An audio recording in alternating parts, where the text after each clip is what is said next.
My name is Robert A. Epstein. I'm in the class of 1944, Texas A&M. You know, people ask me, they say, well, what was it like? What was the muster like? And I have to tell you, it was like, you go back to the last Corps trip. I tear up.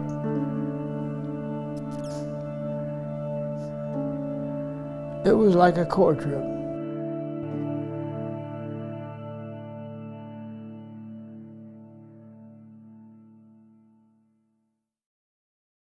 The muster tradition is a beautiful tradition.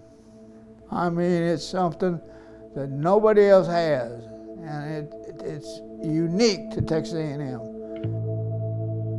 On June the 2nd, 1942, the Army came in and enlisted, as we understood, enlisted the entire Cadet Corps. When the war broke out, there wasn't any question in my mind that I was going. There was a certain patriotism in the atmosphere. I wanted to get into the fight. That's always the mentality. At the 1942 muster of sorts, the island of Corregidor in the Philippines was under siege by Japan. Brigadier General George Moore, class of '08, had a list of Aggies made of those on the island. A lot of people think that there was a muster in 1942. It in fact was just a list that was made. However, that list became famous, and it kind of made the idea of muster famous. My CO was a guy by the name of Colonel Duparc.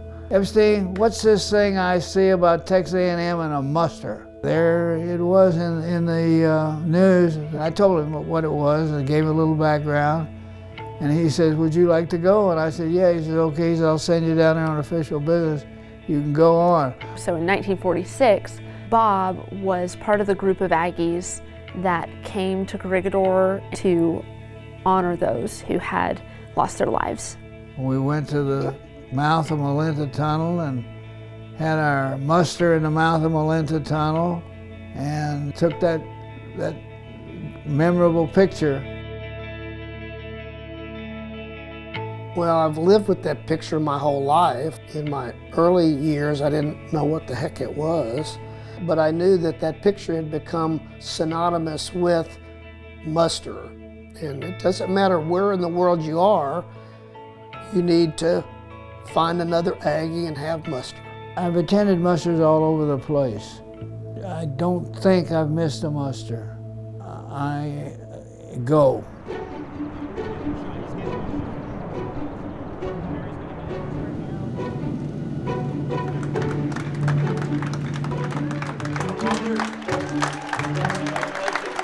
So I just happened to be filling in at the front desk one day. It was during ring orders. It was kind of crazy, and I received a call from Bob, and so he kind of explained to me that he's going on an honor flight, a program that flies veterans, mainly of World War II, Korea, and Vietnam, to DC to go visit the memorials that were built in their honor. And the honor flight that Bob had called me about just happened to be on April 21st. Wait a minute, we're going to be on a plane muster time. We got to do something. If the muster won't, we can't go to the muster, we'll bring the muster to us. Well, Bailey, I want to do something that has never been done before. I want to have muster on a plane. By golly, I wasn't going to let him miss a muster, so okay, yes sir, I guess I'm going to get this done. The next thing I know, things are in action.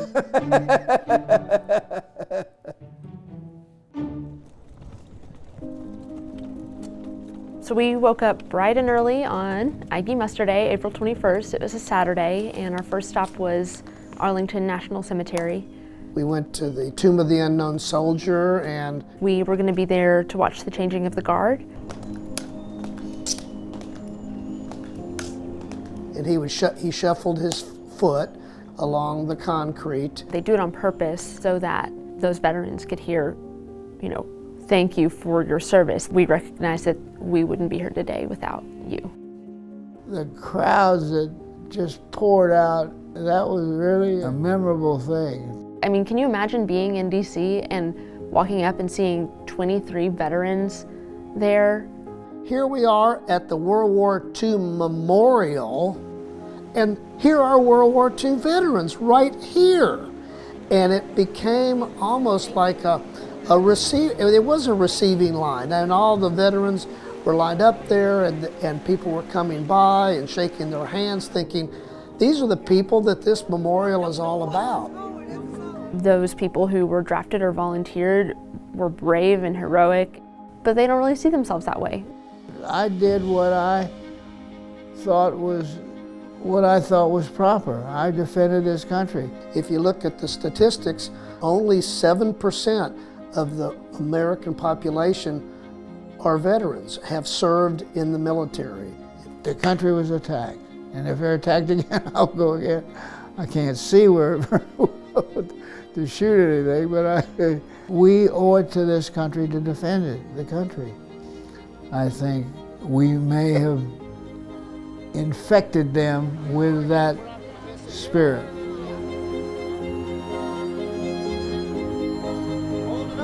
Not every muster has candles, not every muster has barbecue, but pretty much every muster you see has a picture with their maroon A&M flag. And so sure enough, we made sure to get all 4 Aggie veterans with a picture with the flag. I really like that we got to have that iconic muster moment happen. On this flight, we're gonna have a brief ceremony once we're in the sky. It's called Aggie Muster. Trying to change up any sort of flight, you know, that's sensitive stuff.